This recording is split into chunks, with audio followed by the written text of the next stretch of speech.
വേണ്ടെന്ന് പറഞ്ഞാലും ഇന്ന് ഞാൻ നിന്നെ ഒരു കല്യാണ പെണ്ണായിട്ട് തന്നെ ഒരുക്കും.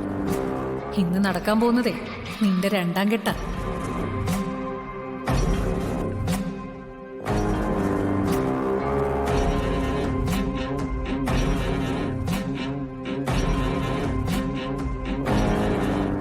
ഗോകുലിന്റെ ഭാര്യ എന്ന സ്ഥാനത്തുനിന്ന് ഈ ജന്മത്തെ നിനക്കിനി മോചനമില്ല.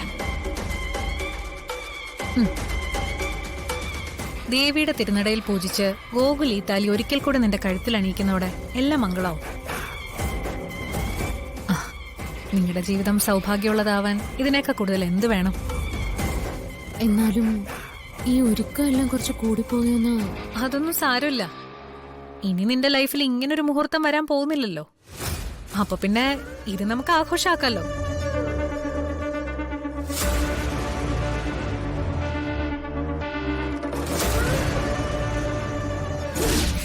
ഇന്ന് ഗോകുല് കെട്ടുന്ന താലി നിന്റെ കഴുത്തിൽ മുറുകുന്നതോടെ ഇനി നിനക്ക് ഓർമ്മയെങ്ങാനും തിരിച്ചു കിട്ടിയാലും ഇണക്കുരുവികളായിരുന്ന സച്ചി നീയും ഇനി മരണം വരെ ഒരുമിക്കില്ല.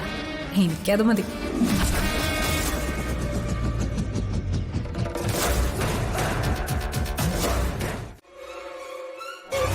എന്ത് പ്രശ്നമേ മോനെ?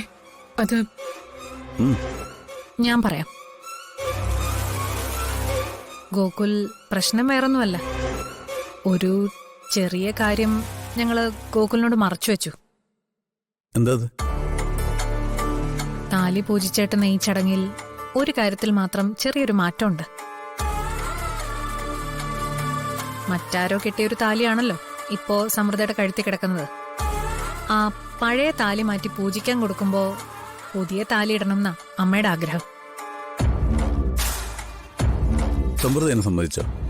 ഇല്ല, അവളോട് ഇതുവരെ പറഞ്ഞിട്ടില്ല. നന്നായി. അപ്പൊ നമ്മൾ കള്ളത്തരം കാണിക്കണം അല്ലേ? എന്താ അമ്മേ മോനെ, പരസ്പര വിശ്വാസത്തോടുള്ളൊരു ജീവിതം ഇങ്ങനൊരു കള്ളത്തരത്തിലൂടെ വേണോ തുടങ്ങാൻ? ഇപ്പോ കഴുത്തിൽ കിടക്കുന്ന താലിയും മാലയും പൂച്ചു കെട്ടാൻ മാത്രമേ സമൃദ്ധ സമ്മതിച്ചിട്ടുള്ളൂ. അല്ലാതെ ആ മാലയിൽ പുതിയ താലിയിടാൻ അവൾ സമ്മതിക്കില്ല. നേരത്തെ ഇതുപോലൊക്കെ പറഞ്ഞപ്പോഴും അവളിത് മാറ്റാൻ സമ്മതിക്കാത്ത കാര്യം അമ്മയ്ക്ക് അറിയാവുന്നതല്ലേ? ആ താലി മാറ്റണമെന്ന് പറഞ്ഞ സമൃദ്ധ സമ്മതിക്കില്ല. അത് അമ്മയ്ക്ക് അറിയാം. അതുകൊണ്ടാ ഇത് അവൾ അറിയാതെ ചെയ്യാൻ ഞങ്ങൾ തീരുമാനിച്ചത്. ഗോകുൽ, ഈ താലി ചാർത്തൽ ചടങ്ങ് ഈ ക്ഷേത്രത്തിലെ ഒരു ആചാരാണെങ്കിലും നമ്മുടെ ഭാഗത്തുനിന്ന് ചിന്തിച്ചു നോക്ക്. ഗോകുൽ ആദ്യമായി സമൃദ്ധയെ താലി ചാർത്തി ഭാര്യയാക്കാൻ പോവല്ലേ. അത് മറ്റാരെങ്കിലും കെട്ടിയ താലി ചാർത്തിയിട്ട് വേണം. ആ താലി കെട്ടിയാൽ ഇപ്പൊ ജീവിച്ചിരിപ്പുണ്ടോ അതോ മരിച്ചോന്നൊന്നും നമുക്കറിയില്ലല്ലോ. അത് ചോദിക്കാനാണെങ്കിൽ സമൃദ്ധയ്ക്ക് ഒന്നും ഓർമ്മയുമില്ല. മോനെ, ഇനി അഥവാ അയാൾ മരിച്ചു പോയെങ്കിൽ അങ്ങനെ ഒരു താലി വീണ്ടും കെട്ടുന്നത് വലിയ ദോഷ. അതെല്ലാം കൂടി ആലോചിച്ചപ്പോ ഇതല്ലാതെ വേറെ ഒരു മാർഗവും ഞങ്ങൾ കണ്ടില്ല. എല്ലാവരുടെയും നല്ലതിനും സന്തോഷത്തിനും വേണ്ടി ഒരു ചെറിയ കള്ളം പറയുന്നതിൽ ഒരു തെറ്റുമില്ല ഗോകുൽ. കെട്ടിയിരിക്കുന്നത് ആ പഴയ താലിയാണെന്ന് വിചാരിക്കുന്നതോടെ സമൃദ്ധിക്കും സന്തോഷാവും. ഇനിയിപ്പോ അങ്ങനെ ചെയ്യാനാണെങ്കിൽ തന്നെ നമ്മൾ താലി വാങ്ങിയിട്ടില്ലല്ലോ. അത് മാത്രമല്ല, അതുപോലത്തെ താലി എവിടെ കിട്ടാനാ? അതൊക്കെ ഗോകുൽ എനിക്ക് വിട്ടേക്ക്. ഒക്കെ ഞാൻ സെറ്റ് ചെയ്തിട്ടുണ്ട്. സമൃദ്ധയുടെ കഴുത്തിൽ നിന്ന് മാലയും താലിയും ഊരി വാങ്ങി പൂജാരിയുടെ കയ്യിൽ പൂജിക്കാൻ കൊടുക്കുന്ന സമയത്ത് ഞാൻ അതിൽ നിന്ന് ആ താലി മാറ്റി പുതിയ താലി ഇട്ടോളാം. ഒരേ ഡിസൈനും വലുപ്പം ആയതുകൊണ്ട് തന്നെ അത് പഴയ താലിയാണെന്ന് സമൃദ്ധ കരുതിക്കോളും. എന്നിട്ട് പഴയ താലി കാണിക്കയായിട്ട് ദേവിയുടെ ഭണ്ഡാരപ്പെട്ടിയിൽ ഇട്ടാ മതി.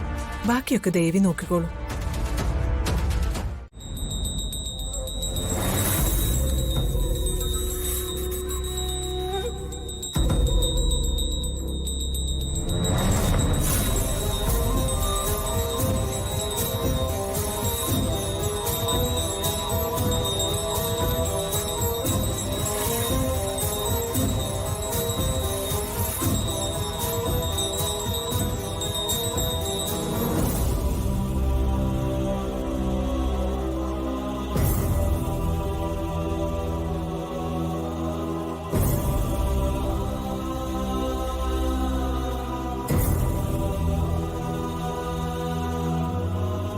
ദീർഘമാംഗല്യ പൂജ നിങ്ങളുടെ അല്ലേ? അതെ. പൂജിക്കാനുള്ള താലി ഈ തട്ടത്തിലേക്ക് വെച്ചോളൂ. എന്നിട്ട് തൊഴുത് പ്രദക്ഷിണം വെച്ച് വന്നോളൂ.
വാ, പ്രദക്ഷിണം വെച്ചിട്ട് വരാം.